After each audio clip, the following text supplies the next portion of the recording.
I'm a rock star. You're a rock star too. If you're sub to my channel, you're a super rock star. Look at you. Subby. Subby. I see you, Subby. I'm Roxanne and welcome to my rocky life. In this video that I'm going to upload, I'm going to talk about my schizophrenic son, who's almost 30 years old. Okay, so me and my son have really been close ever since he was born, up until the last year. And it's gotten worse ever since 2024 hit. The distance between us, the friction and the tension in our relationship and our once very close, very sound friendship. I barely know who this man is anymore. He's almost 30 and he's living with me. He doesn't work. But that was not the problem. That's not the issue that I have with him. Not his age, living with me, and not that he doesn't work. That is not the issue. The issue is his behavior. I'm a private person. I'm a secretive person. And I'm going to expose myself. I am planning on coming out of this darkness and bringing my demons to the light for the purpose of healing, for the purpose of the freedom from the shame and embarrassment that comes with it. But this is between me and God, and I'm going to do this thing on my terms. On my terms. And I'm going to control as much as I can control. And whatever else I cannot control, I've given it up to the Lord. I've given it up to God. I've honestly at the point where I'm about to let everything go and let God. Because I can only take so much as a human being. And like I said, I'm going to expose my demons. But to the best of my ability, I'm going to do that shit on my terms. Not my son's terms or not anybody else's terms. Now, I've sacrificed so much for my son. I have.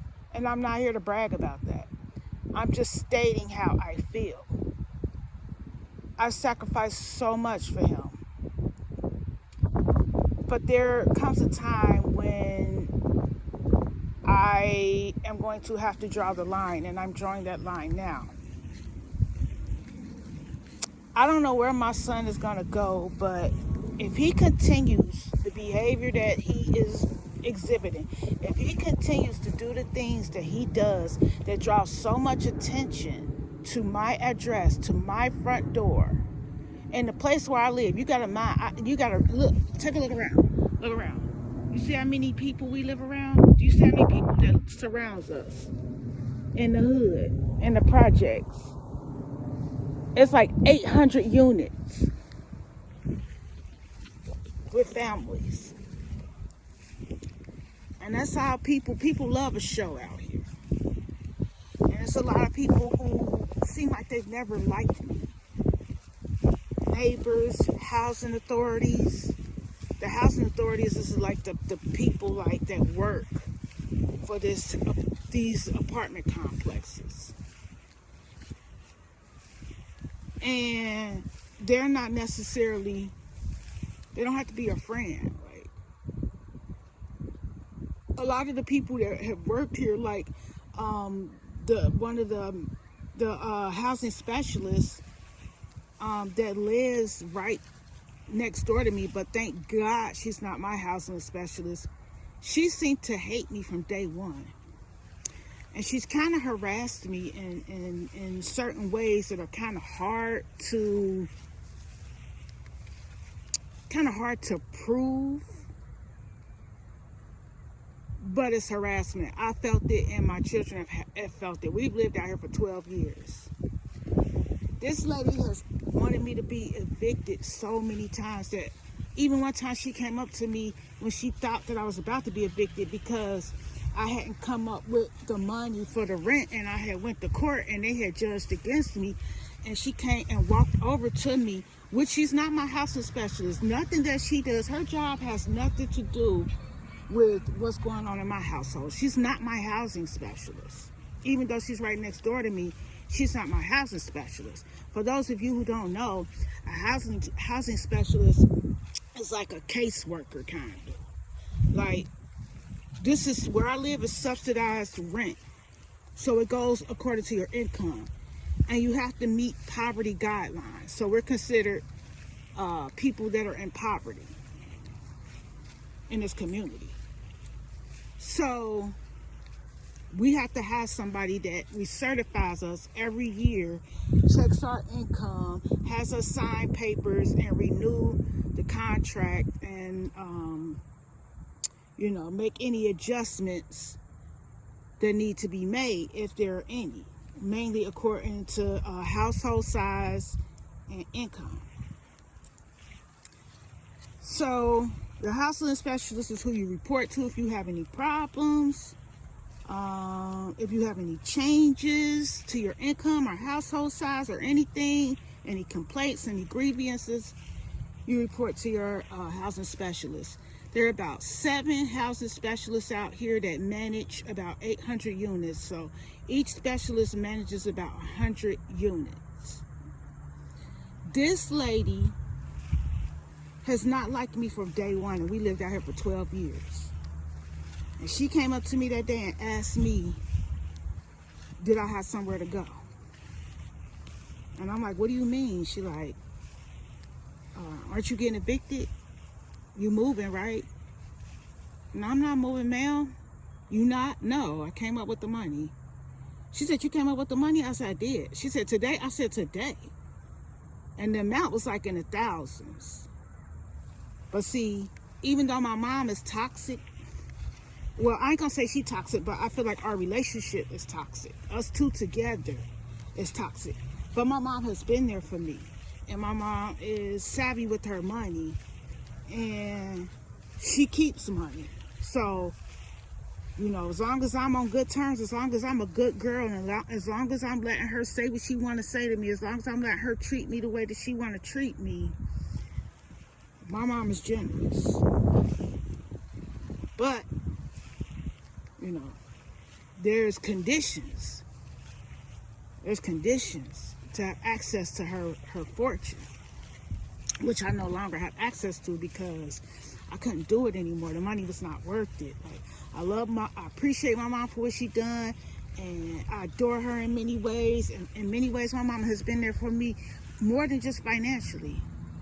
But she is equally responsible in my eyes for a lot of my depression, for me, a lot of my lack of self-worth that I had. The way my mother has treated me, the way I feel like she sees me through her eyes has made me feel inadequate. And she has been offensive many times. It makes me feel like I'm not worthy of faith. She also makes me feel like, I don't feel like this way anymore, but I can look back and see how this has deeply affected me. And some part of it still remains, but it's getting smaller and smaller. The more distance I let come between us. But, yeah, enough of that. I just want to say that because I don't want to look like my mom has been a monster. Like, it's split down the middle. Split down the middle. Like, as much as she's been there for me and helped me is equal to the amount of pain that she's caused me. Whether she was trying to or not. Sometimes I feel like she was really deliberately trying to. Like, dang, I had to question her love for me. And I still do question her love for me.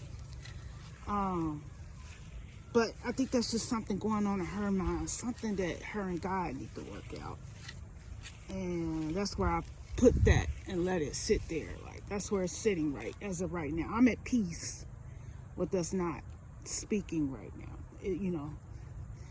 I'm willing to speak to her, but she's obviously not willing to speak to me right now, I guess because she's waiting on an apology, which she is not going to receive from me because I have nothing to apologize for.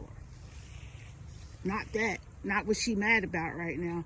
And this goes way deeper than just the last incident that we had that broke the camel's back, that last straw. It went way deeper than that and longer than that.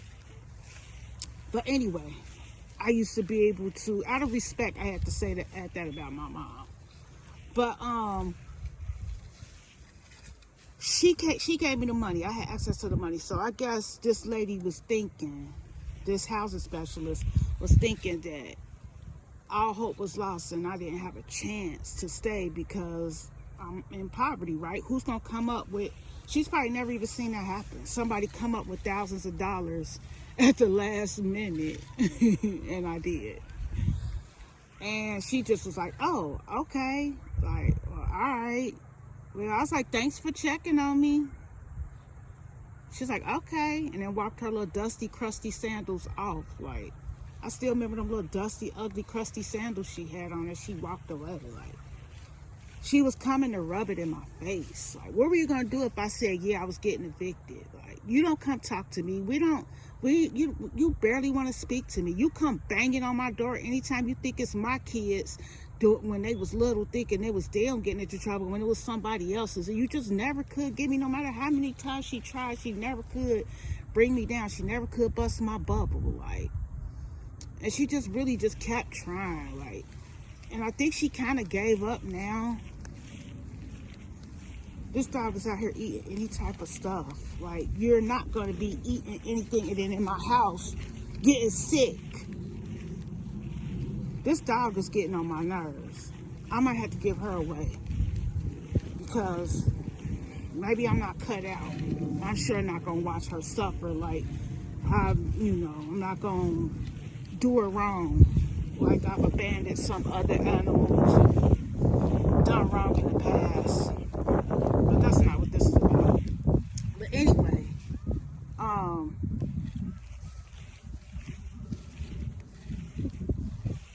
so yeah, what else has she done? I remember one time we got into an altercation out here, me and my family with this other family, and they wound up coming down to our door and assaulting us, like physically assaulting us. So I got jumped on about like probably like 6-7 people. I'm not exaggerating. 6 or 7 people. It was like maybe like 5 teenagers and then the mom. So, well, my son that I'm talking about right now and my cousin were getting jumped also. And the police was called, and when she was there, she was home when it happened. I mean, not home, she was in her office when it happened. So, Maya, come on, I'm sick of your shit. You're going in the house. Come on, Maya, you're going in the house. Anyway, I had to put the video on pause because of my dumb dog acting so stupid being a dog. I mean, she really just do the most. Y'all don't understand. Something is different with this animal. Something different with her. Like, I'm telling you, I've had a bunch of animals, and something's definitely different with her. And I don't know if I'm cut out to deal with it. She getting bigger, and I'm not about to be tussling with this big-ass dog. But anyway, so yeah, when we got jumped and stuff, and she was in her office when it happened, and the police got called, she wasn't, like, on my side. Like, she know that our family don't bother nobody, but she was like basically trying to be like, make me feel like we should have went in the house, because we didn't go in the house. Like when they came down to our door, because it started over some little kids getting into it. Like this family's son was messing with my daughters. I had called the police. The police act like they couldn't do nothing. So my cousin got mad and said that he was going to beat the little boy up. And so then when that got out, he put it on Facebook. When that got out, the family came to me. Maya! The family came down. You know, I knew how they get down. They fight all the time. I don't know if they still do because I don't see them no more. They got evicted after they jumped us.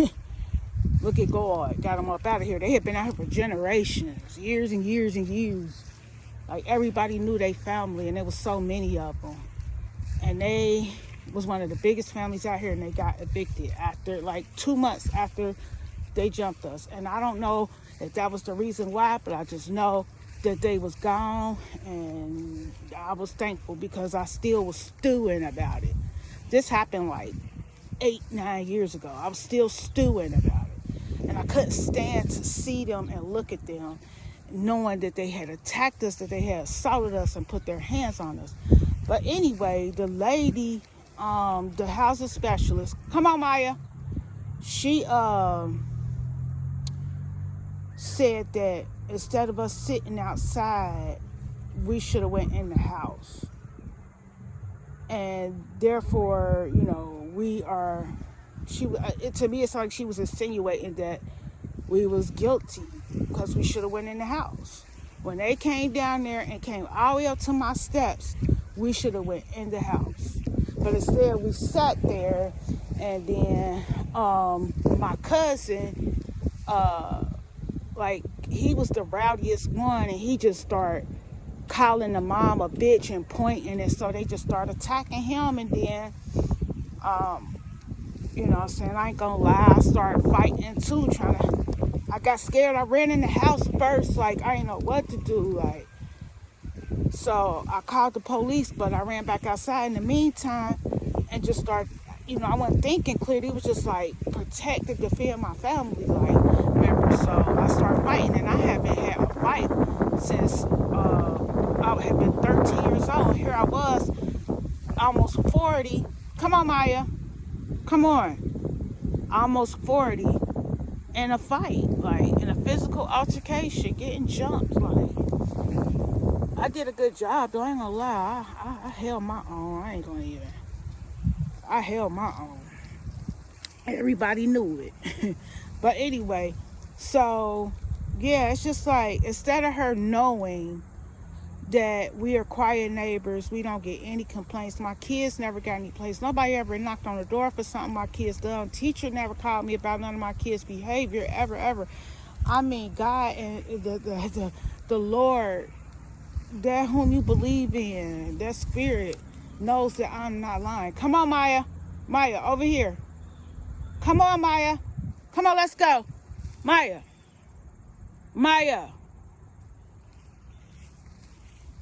Come on. Come on, Mama. Come on, you going in the house. So, come on, you going in the house. So, yeah. Then we got this lady across, right? Y'all see this building? Like, if y'all see my apartment at the end, this row is mine, okay? Then you see that unit right there. That is where she is at. That's where her office is at. The windows right there, she can look straight out the windows. And my son is doing stuff like kneeling, getting down on one knee. He big, man. He's 6 feet tall, big, black, big man. A big old big man. Kneeling down on one knee. When he think I'm not looking, he always do it when I'm not looking. Like, soon as I come around, and then he's trying to stop. And I be ready to knock him over the head, for real. Because that's not cute. It's spooky. It's scary. You on one knee staring straight across the street at people's apartments and houses. You out right in front of the front yard doing push-ups and stuff. And just being weird, wearing masks. Like, he does have a skin condition. And he wear masks sometimes to cover it up. But that's just scary when you got that mask on and you out there like that, doing like weird stuff with a mask on. You big and black, and you're a big man. And if I was these neighbors, I would be scared. I would feel threatened to have him live across the street from me. Has he done anything? I don't know, not yet. But in government housing, it's funny. Like it's just funny. Like sometimes he's on my lease, sometimes he's not, and that could get tricky. Like, you know what I'm saying? Like he really don't live here all the time. He been staying here for a while, but he hasn't been put back on the lease. Like I could get in trouble for that. Like I could get in trouble for, you know, if that lady want to take me down, they could take pictures and get enough evidence and be like, oh, he ain't on the lease, but we have all these pictures all these days of him being at your house. Now, they not really strict a lot of times with these rules they have in the lease. Like, so many things slide out here in the hood. Like, so many things. We let them slide with a lot, and they let us slide with a lot. But if they want to, they can stick to the rules. If somebody wants to, they can play this thing. They can get a paper trail, and they can get me out of here. And I got my grandkids. I'm raising my grandkids here. Come on, Maya.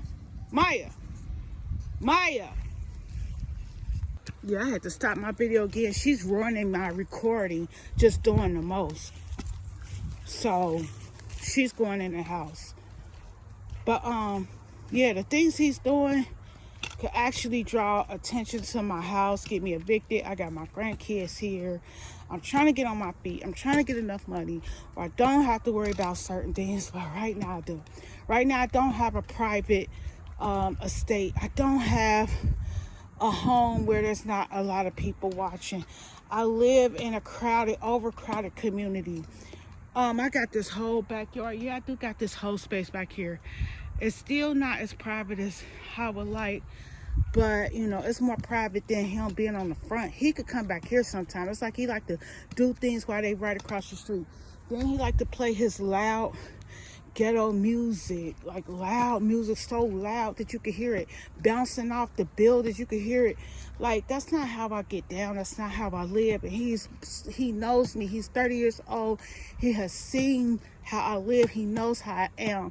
Schizophrenic or not, I cannot deal with this. It just feels like you're out to destroy me. It feels like evil spirits is using him to destroy me. I've never known a schizophrenic. Like, I've had people with schizophrenia in my family, but what he's doing is the most annoying and the spookiest, and I can't take it anymore. I'm not going to deal with it. I'm just not. I'm not, son. I'm going to put him in God's hands. It's time for him to go. It's time for me to let go. And I finally spoke up and said something, and I sent him a text to let him know how I feel, and then I recorded this video right after I sent that text. Now, the text told him he's drawing too much attention to my door. And then, like this morning, he stomped up it was like 6 in the morning. He barely sleep.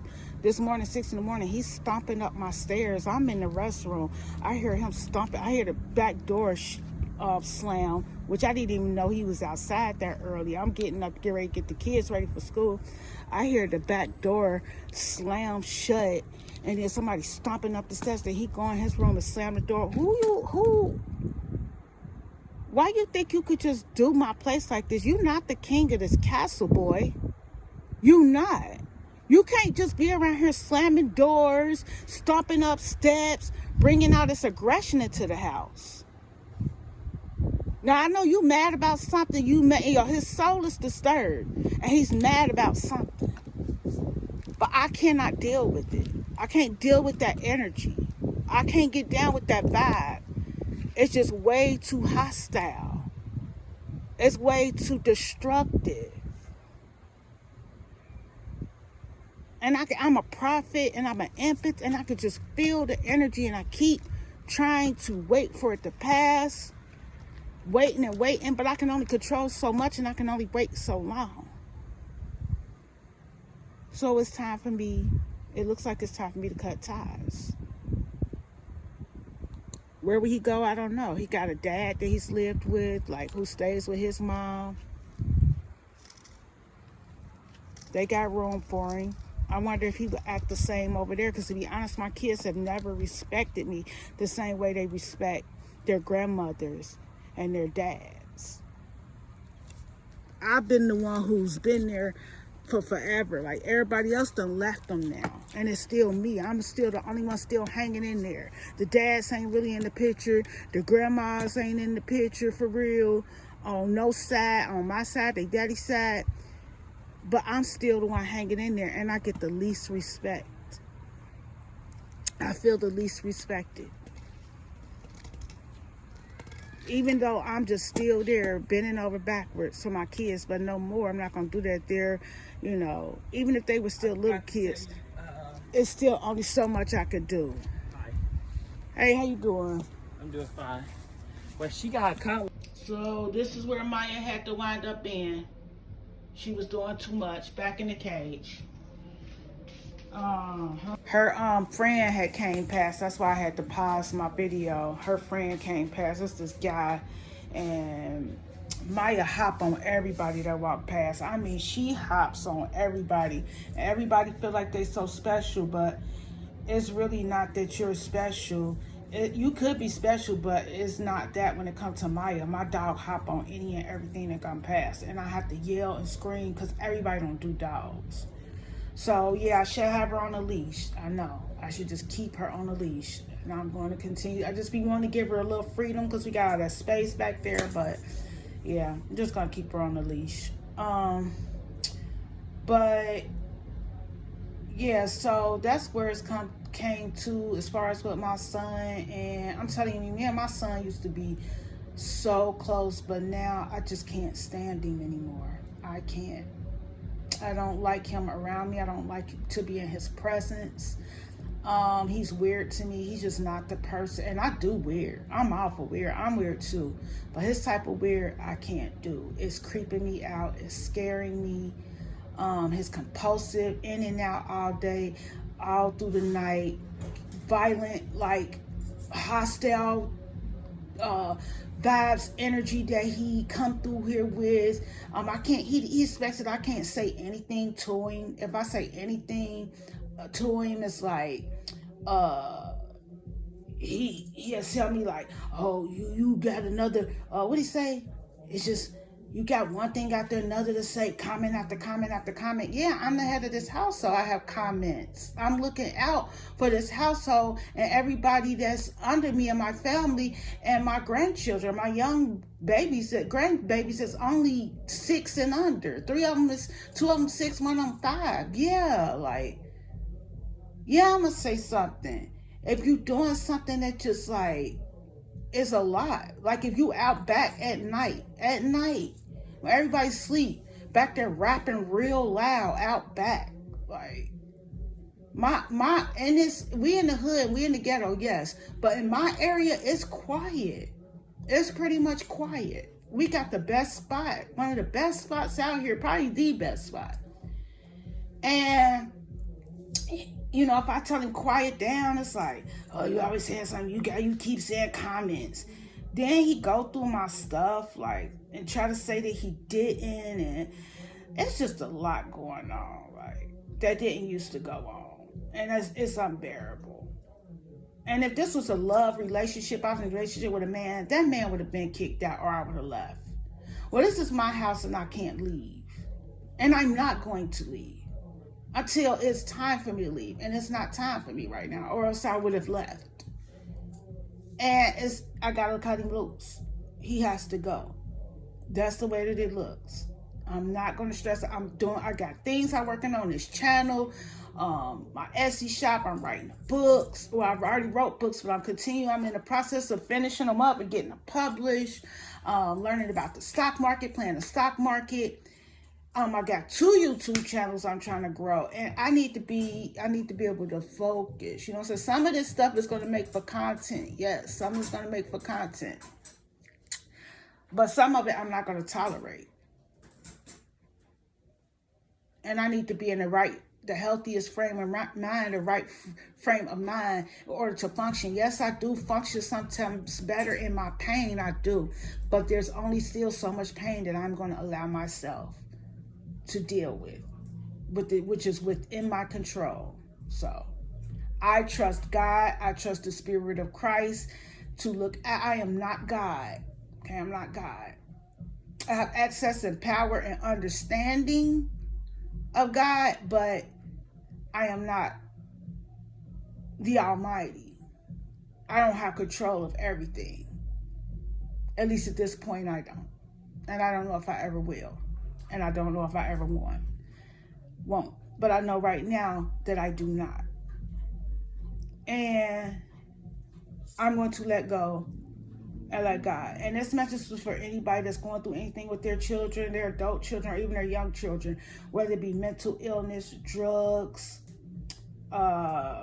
just behavior that you don't have any explanation for, anything that is draining you. You know that you've done a lot. You know you sacrificed a lot. You was not a perfect parent. Yes, you probably failed them in a lot of ways, but still, you yourself has probably been failed in a lot of ways. We're all just human beings. We're all just kids in the end. We're kids who have lived different lengths of time. Some kids have lived longer than other kids, but in the end, we still just those innocent kids, like, and we can't take on the weight of the world. Even though we brought these children into the world, we still can't take on the weight. We cannot. They're already here now. We can't go back and redo it. It's already done, and what's done is done. It doesn't mean that we should be able to handle every situation when it comes to them because we had them. No. Give yourself some compassion. Be easier on yourself. Allow yourself to gain some relief. And don't worry about these people. They're going to be okay. And it don't just go for kids. It go for anybody in your life that you're worried about and you keep trying to help and you don't want to let go because you feel like this might happen or you feel guilty about this. No, you can only do so much. You can't let yourself be destroyed. You can't pour out from an empty cup. You can't let people take all the water out of your cup. It's okay. This is your message. This is for you. This is for you. There comes a time where you have to let go and trust God. And if you are not at that point yet where you do not feel like you could trust God, I am praying for you and you continue to pray for you. Okay? And where two or more are gathered in the name of the Almighty, of the Holy One, it is in the midst. So all that we need for this prayer to be righteous and to come back without void is for me to agree and you to agree in the name of Christ. I pray in the name of Christ. We're going to be okay. We're going to make it, but we can only do for so much. And like I said, we can't pour from an empty cup. Can't let nobody break us all the way down. Then we will have nothing to give. So that is the end of this message. Thank you for, it's been a while since I posted on my Rocky Life. My right hand is itching. Ooh, my right hand is itching.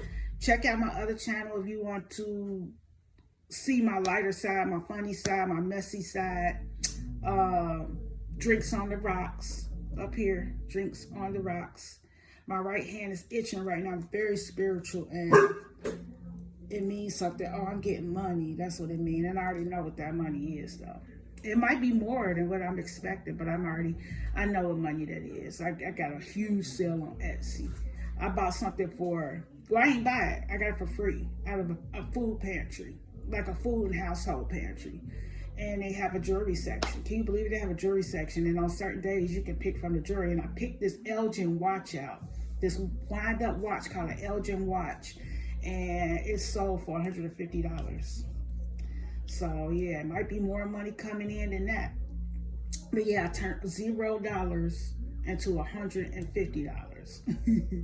So, yeah, I got things I'm working on, things I'm doing to have my cup filled up enough, but it's not gonna, it's redundant if as I fill it up, it's being drained out. You know what I'm saying? So that's all I gotta say, and I will catch y'all next time. Thank you for hanging out on my channel and listening to me, and hopefully this message was for you. And hopefully it helped you. Hopefully you resonated. And thank you for being here with me. We connected spiritually. And I'm appreciative of that and of this opportunity. So I'll catch y'all next time. Until then, bye.